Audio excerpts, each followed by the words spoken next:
Plato means broad or flat, and was the stage name of a pro wrestler born Aristocles on the island of Aegina in 428 BC. Apparently he adopted this nom de guerre because of his exceptionally broad shoulders.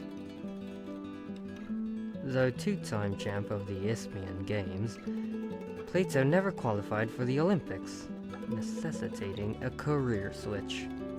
Plato's mighty heart breaking.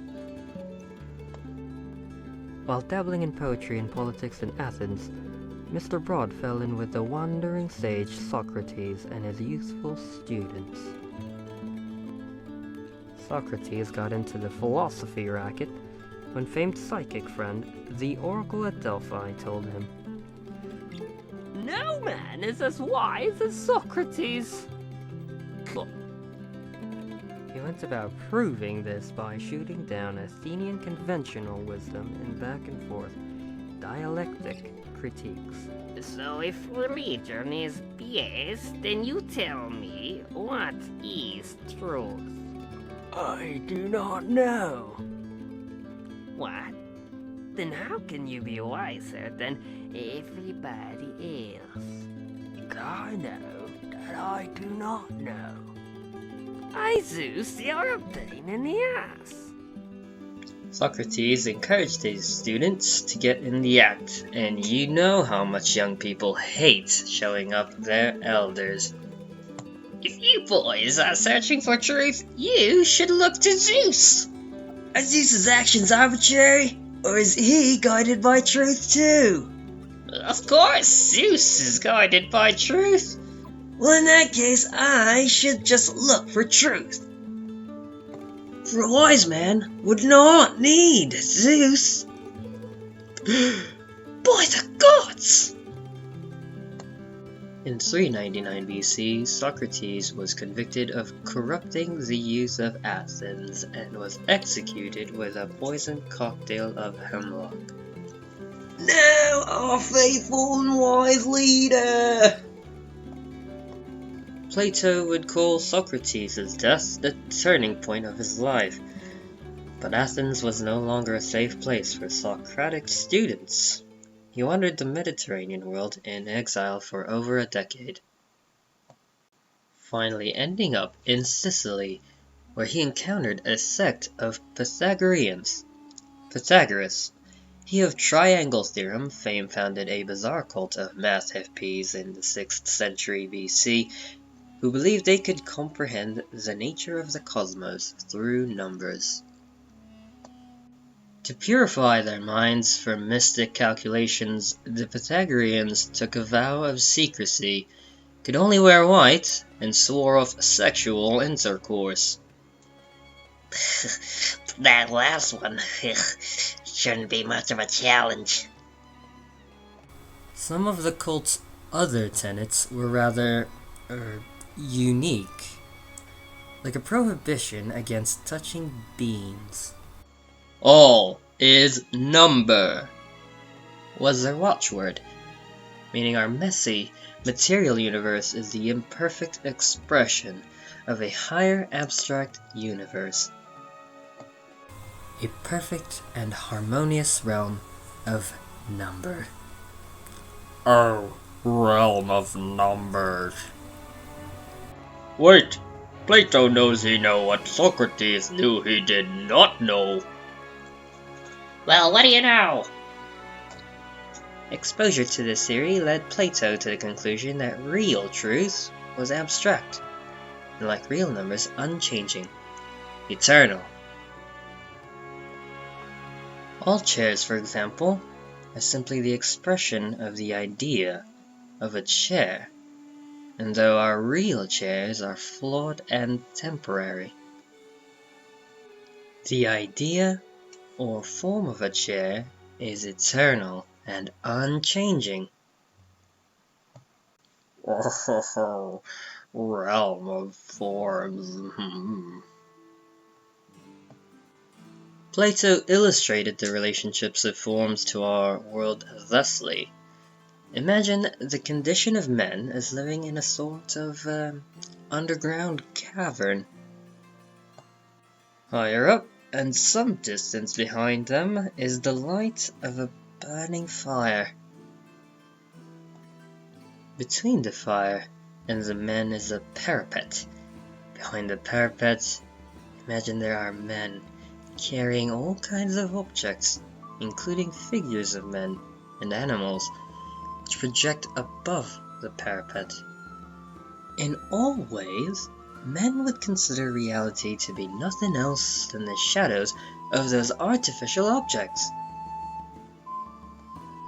For Plato, though, the highest duty of the philosopher was to look beyond these shadows of our perceived reality, And uncover the forms that projected them. Plato smash! In fact, preferring the ideal to the physical was such an obsession of Plato's, Lance! I want our relationship to stay platonic! That his name became a synonym for it. Alas, Platonism did not serve its creator well when he became court philosopher to Dionysius, king of Syracuse.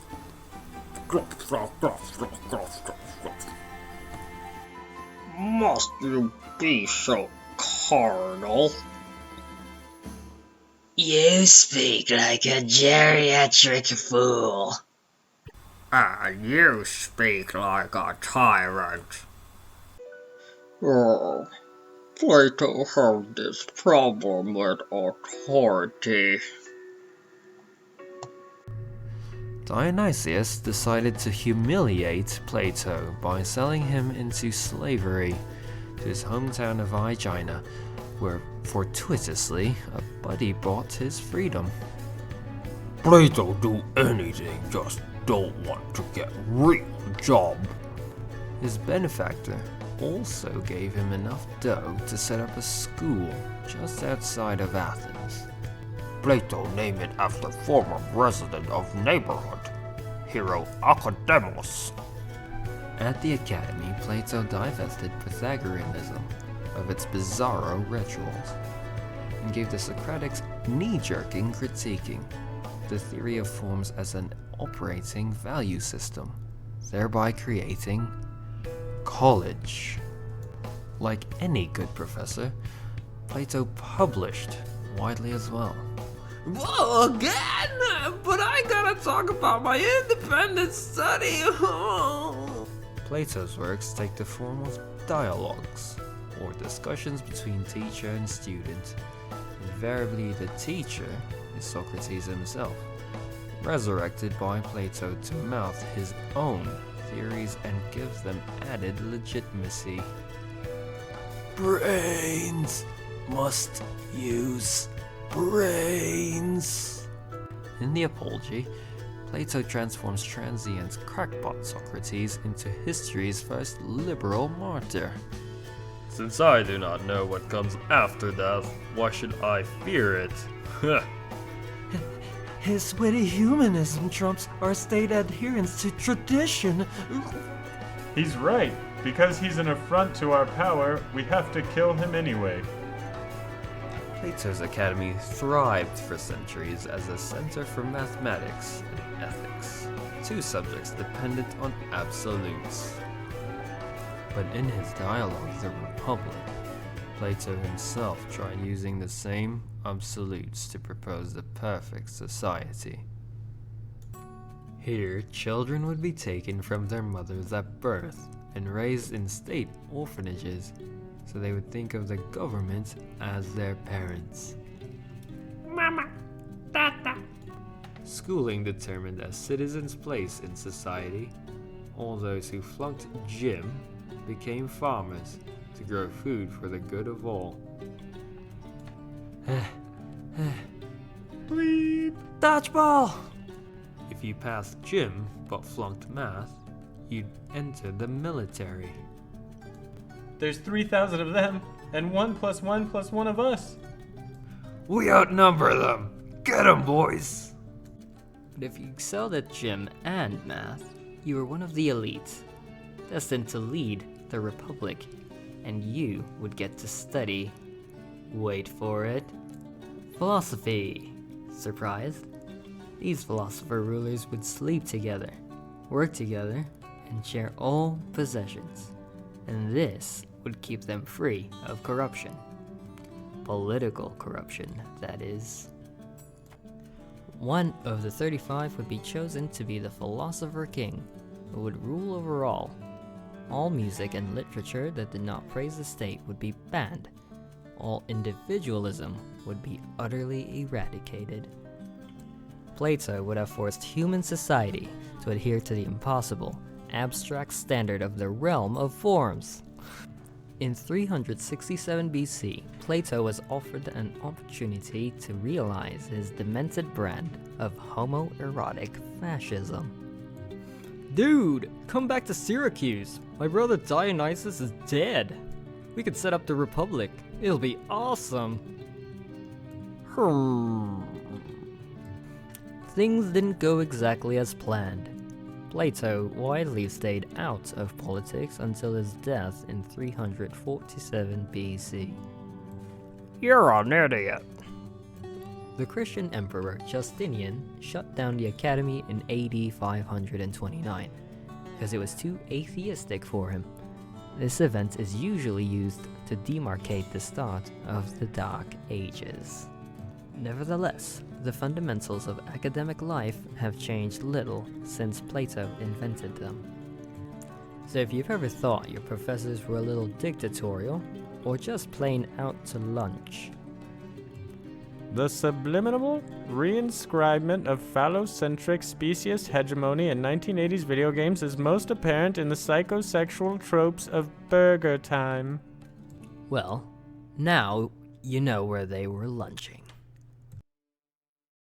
Oh, the realm of ideas.